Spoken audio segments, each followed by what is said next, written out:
So, James Gunn just announced Man of Tomorrow, a sort of follow-up to this year's Superman, with art by Jim Lee, Jorge Ramirez, and Mitch Gerads. And I'm really excited. Seeing Lex in his power suit is really cool. That's a really cool idea. I'm really excited to see his power suit in live action for this. And it's been announced that it will be directly following up on events from Peacemaker Season 2, which I've been really enjoying. However, it's also been noted from James Gunn that this is not Superman 2. This is Man of Tomorrow, its own thing. It's not a direct sequel to Superman. It's more of a Superman family of film, he's calling it. Which leads me to believe that this is probably going to be more like a Lex Luthor movie that also heavily features Superman, because of why wouldn't it?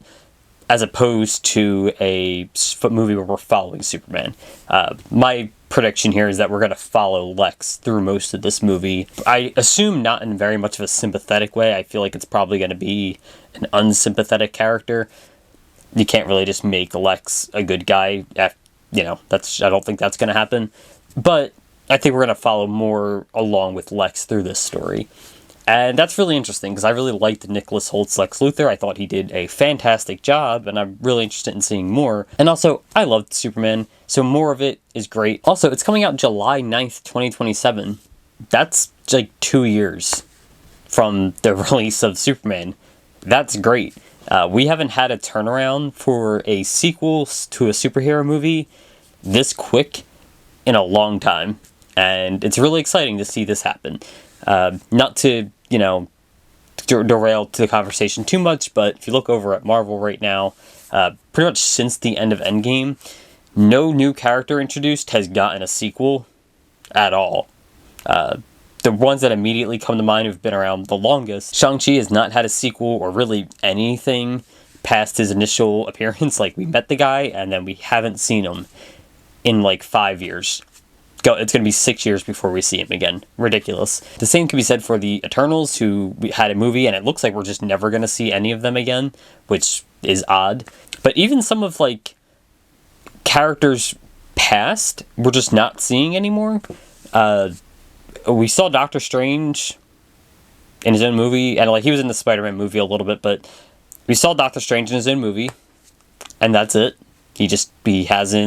We haven't seen him again. He's had one movie in 2 phases, going into a third phase.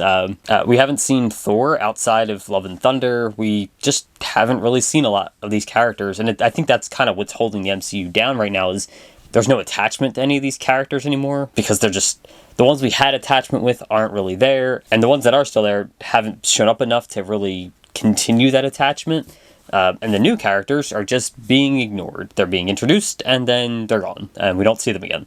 And that's making it really hard to, care. So, all that to say, it's really nice that we're just getting an immediate follow-up in Superman here with Man of Tomorrow. And it doesn't matter that it's not a Superman 2. We're going to see more of Superman in a leading role 2 years later.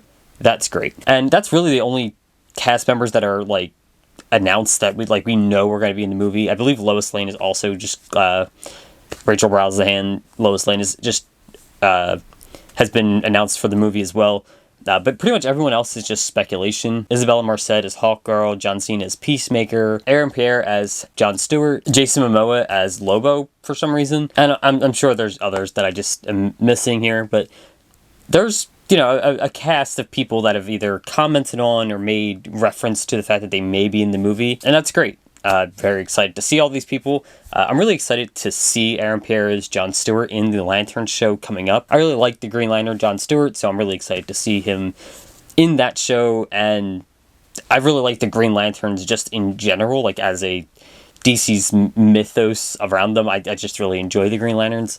So getting a ton of them so quickly is very exciting for me. So hopefully he is in this upcoming movie. And Peacemaker, I really didn't like Season 1, but I'm actually really enjoying Season 2. I didn't actually finish Season 1, to be fair. I got 2 episodes in and just didn't enjoy it as much, so I just stopped watching it. I will eventually go back and rewatch it, I guess, especially with how much I'm enjoying Season 2. But Season 2 has been great. So, sure. So Peacemaker being in the upcoming Man of Tomorrow, that's fine. I'm excited for this just as well. But overall, like, this just seems really cool. I'm very excited for this. I am a little disappointed that they didn't announce this with a reference to any comics specifically, like they did when they did the Gods and Monsters video. I really like that they did that. It helped a lot of comics sell, like get it boosting sales, and I think that's good. Specifically, Supergirl Woman of Tomorrow, when that was announced as a movie, the comic like sold out everywhere, and that's great. That's what you want to see. These movies should be driving comic sales to, you know, kind of keep the chain going here, right? We get new comics, which can make more movies and, you know, keep everything moving. So I would have preferred if they did that, and they didn't. But also, there's only like 2 really noteworthy comics that are called Man of Tomorrow. First, the one that's probably has nothing to do with anything is back in the 90s, they were running 4 Superman titles, like concurrently. So you'd get 1 Superman title a week for the 4 weeks of a month. But some months would have 5 weeks. And on that 5th week, you'd get Superman, Man of Tomorrow. And that's all it was. It wasn't very good. It wasn't anything super, you know, noteworthy. It's just, it ran for a couple years and has like 19 issues or something. It's not, there's nothing really noteworthy to talk about with that one. That's fine. I doubt that it has anything to do with anything. Whatever. However, more astute Superman fans would know that Superman, whatever happened to the Man of Tomorrow, is a incredibly popular and just widely regarded as one of the best Superman titles, and also just one of the best ways to end one of these long-running superhero comics in general. So maybe that's going to have something to do with it. But also, it's the second Superman movie. I don't think we're adapting that. Like, it's definitely not going to be an adaptation, right? Like, Jimmy Olsen gets killed by Lex Luthor in this comic. I don't think we're doing that in this movie. It's the second Superman movie. We're not going to kill Jimmy Olsen. Who in the right mind would kill Jimmy Olsen in the second Superman outing, right? That's ridiculous. No, he's a photographer. No!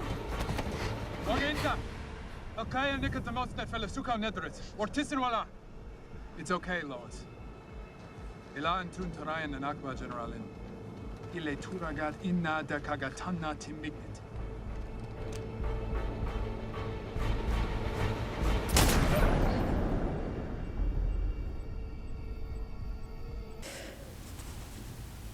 Okay, we're not going to count that one. That's not Superman. That's just...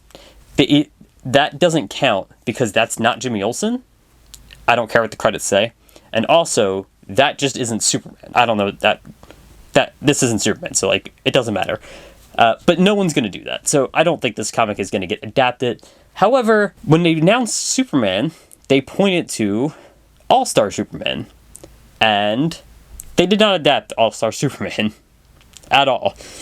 But thematically, and like tonally to an extent, and I think the most prominent thing that was adapted but ended up getting cut is this Superman movie was supposed to have like these little intercards to denounce like the days of things that are happening, and that's similar to All-Star Superman.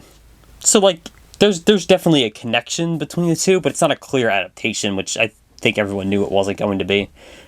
In this case, I think it could be similar in that maybe they are sort of adapting the whatever happened to the Man of Tomorrow comic, but it's not an adaptation. It's not a direct reference or anything like that. It's just the vibes, maybe.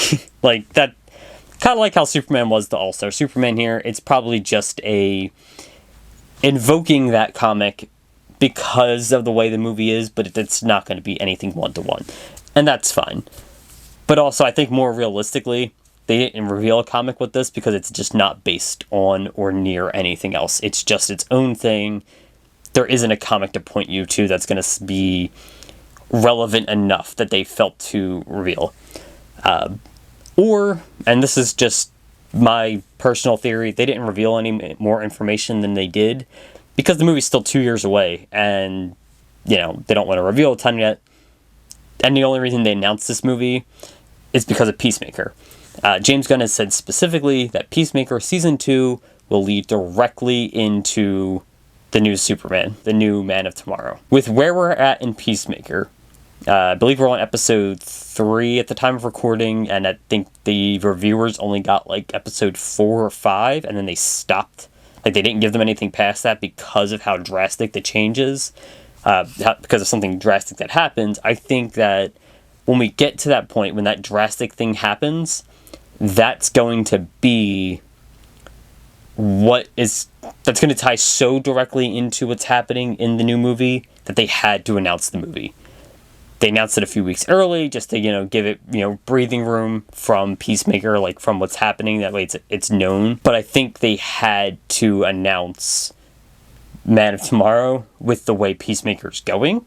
Again, just because James Gunn has said specifically that it is a direct tie-in. Like, the way he makes it sound, you have to watch Peacemaker Season 2 before watching Man of Tomorrow.